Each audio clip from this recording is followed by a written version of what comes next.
Yeah, okay. Hai, hello, annyeong. Kenalkan, namaku Mita Dewiana, mahasiswa tingkat 1 Teknologi Laboratorium Medis Poltekkes Kemenkes Bengkulu.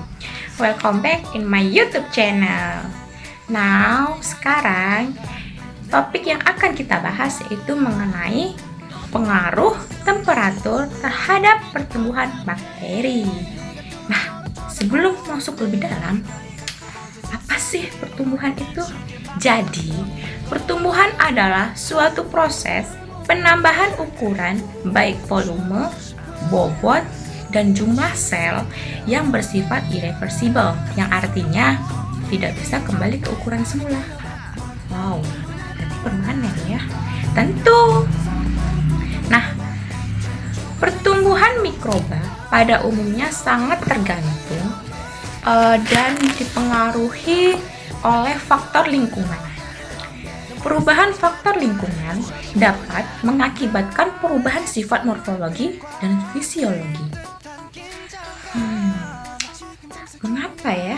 Jadi, hal ini dikarenakan mikroba selain menyediakan nutrien yang sesuai dengan kultivasinya, untuk keberhasilan dalam kultivasinya, berbagai tipe mikroba diperlukan suatu kombinasi nutrien serta faktor lingkungan yang sesuai. Jadi, salah satu faktor yang mempengaruhi pertumbuhan bakteri adalah suhu atau temperatur. Nah, untuk pertumbuhan tiap-tiap jasad mempunyai suhu pertumbuhan yang berbeda-beda, yaitu ada yang maksimum, optimum, dan minimum. Jadi perlu diketahui bahwa daya tahan terhadap temperatur setiap spesies itu beda-beda loh. Ya, ada beberapa spesies yang mati setelah mengalami pemanasan beberapa menit di dalam cairan medium pada temperatur 60 derajat Celcius. Sebaliknya, ada juga bakteri yang membentuk spora genus Bacillus dan genus Clostridium itu tetap hidup maksudnya setelah dipanasi dengan uap 100 derajat Celcius atau lebih selama kira-kira setengah jam ya. Wow. Temperatur maut atau thermal dead point adalah temperatur yang serendah-rendahnya yang dapat membunuh bakteri yang berada dalam standar medium selama 10 menit. Mengenai pengaruh temperatur terhadap kegiatan fisiologi, maka mikroorganisme dapat bertahan dalam suatu batas atau temperatur tertentu. Pada suhu di atas dari yang mereka bisa, bakteri tersebut akan dipastikan mengalami kematian. Ya jelas, hal ini dikarenakan perlakuan suhu yang diberikan terlalu tinggi sehingga menghambat pertumbuhan koloni bakteri. Mengapa? Karena pada suhu yang ekstrim tersebut, protein, asam amino, dan komponen-komponen sel lainnya mengalami kerusakan yang permanen sehingga bakteri mengalami kematian. Gimana? Masih mau lanjut? Oke, selanjutnya kita akan melihat video berikut. Pertumbuhan bakteri memerlukan kisaran suhu. Yang pertama, suhu minimum adalah suhu terendah tetapi bakteri masih dapat hidup. Yang kedua, suhu optimum adalah suhu paling baik untuk pertumbuhan bakteri. Yang ketiga, suhu maksimum adalah suhu tertinggi untuk kehidupan bakteri. Pengelompokan bakteri berdasarkan kisaran suhu pertumbuhan dibagi menjadi 3, yaitu 1. Psikrofil, yaitu bakteri yang dapat tumbuh pada suhu 0 sampai 30 derajat Celcius dengan suhu optimum sekitar 15 derajat Celcius. Yang kedua adalah mesofil, yaitu bakteri yang umumnya mempunyai suhu minimum 15 derajat Celcius, suhu optimum 25-37 derajat Celcius, dan suhu maksimum 45-55 derajat Celcius. Dan yang ketiga adalah termofil, yaitu bakteri yang mempunyai suhu minimum 40 derajat Celcius, suhu optimum 55-60 derajat Celcius, dan suhu maksimum 75 derajat Celcius.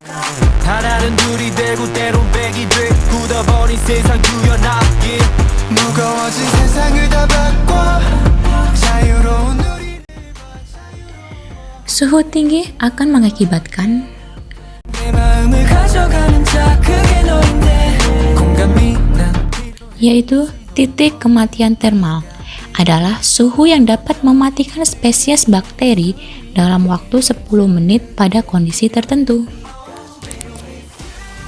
Waktu kematian termal yaitu waktu yang diperlukan untuk membunuh suatu spesies bakteri pada suatu suhu yang tetap. Suhu rendah akan mengakibatkan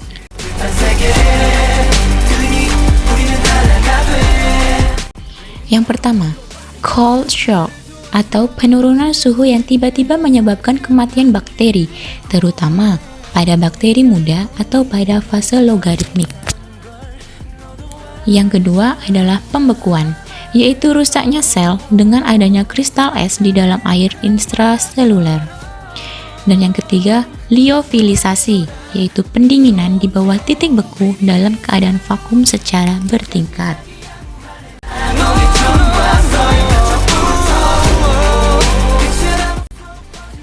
Mekanisme kematian bakteri dimulai dari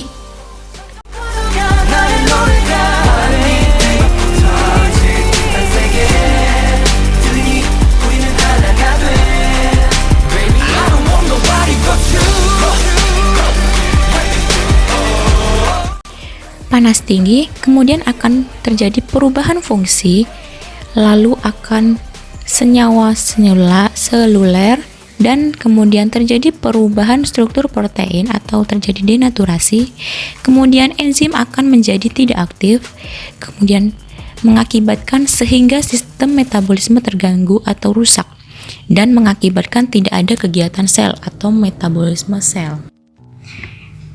Bakteri dalam aktivitasnya dipengaruhi oleh faktor-faktor lingkungan.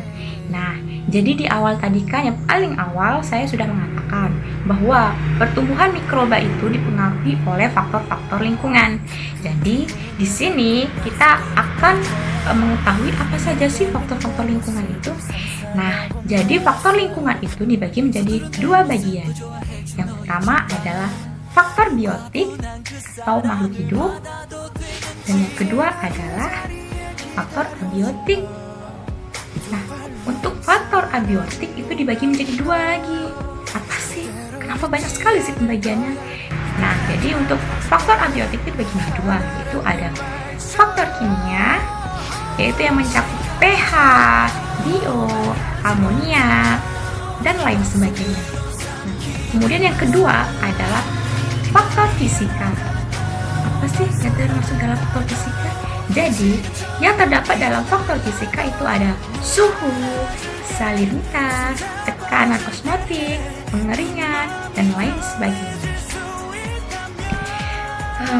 Bakteri mempunyai kisaran tertentu dalam suhu untuk pertumbuhannya. Jadi, tidak sembarang suhu mereka bisa bertahan hidup ya. Suhu bakteri terbagi menjadi 3 macam. Nah, itu tadi sudah kita lihat dalam video yang barusan yang telah kita lihat, yaitu ada minimum, optimum, dan maksimum. Pertumbuhan pada bakteri didefinisikan sebagai pertumbuhan bersel. Pembelahan sel adalah hasil pembelahan sel pada jasad bersel tunggal atau uniseluler. Nah, pembelahan atau perbanyakan sel merupakan pertambahan jumlah individu. Mungkin teman-teman masih bingung mengenai apa sih pengaruh dari temperatur terhadap pertumbuhan bakteri. Nah, kali ini kita akan melakukan praktikum mengenai pengaruh dari temperatur terhadap pertumbuhan bakteri. Yuk, simak videonya. Yuk.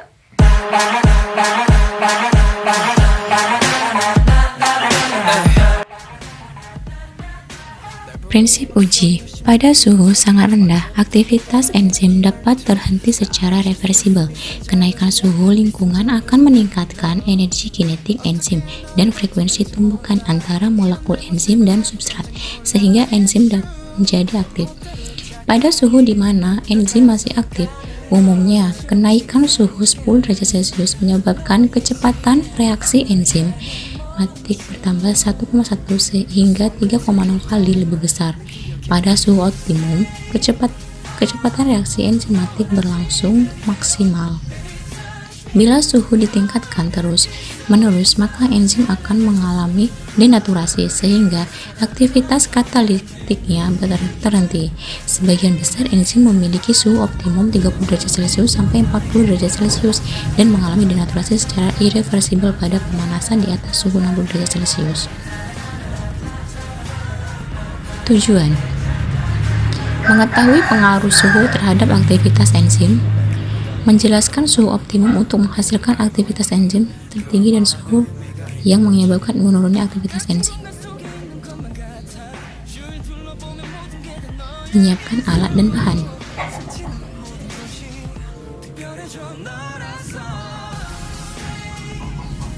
Water bath, spektrofotometer, pipet, timbangan, tabung reaksi, vortex, beaker glass, mortal pestle, stopwatch, H2O, enzim katalase dari ekstrak hati ayam, pendingin, pipet ukur, dan pemanas.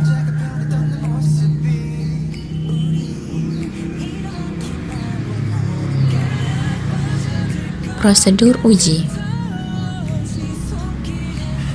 Kecambah dihaluskan dengan mortal, ditimbang lalu dalam beaker glass. Sediakan 4 tabung reaksi yang bersih dan kering. Isilah masing-masing dengan 2 mili enzim katalase. Tabung 1 masukkan ke dalam gelas freezer. Tabung 2 simpan pada suhu kamar. Tabung 3 masukkan ke dalam penagas. Tabung 4 masukkan ke dalam penagas air mendidih. Biarkan masing-masing tabung pada tempatnya selama 15 menit.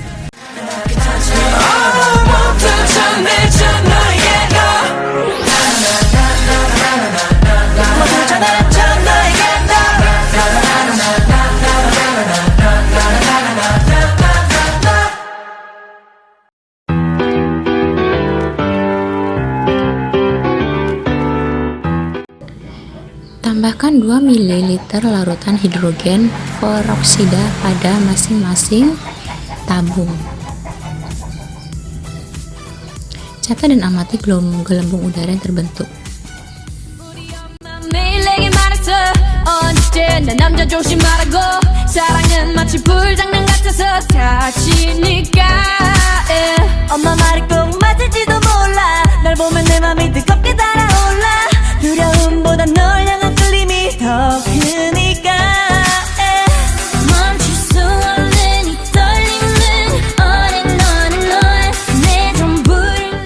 Hasil uji. Pada tabung 1 suhu rendah terlihat banyak gelembung.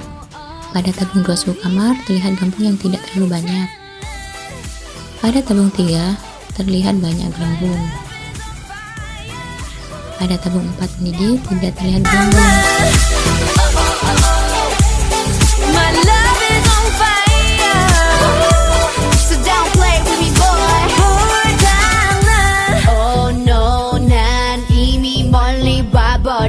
Girl, 어느새 이 모든 게 장난이 아닌 girl. 사랑이는 빨간 불씨 불어라 바람 더 커져가는 불길이 기약인지 속인지 우리 엄마도 몰라. 내 맘 도둑인데 왜 경찰도 몰라. 불붙은 내 심장이 더 부어라 너는 기름. Kissing while I diss him, I don't know but I miss him. 중독을 넘어서 네 사랑은 crack. 내 심장의 색깔은 black. 멈출 수 없는 이 떨림은 on and on and on.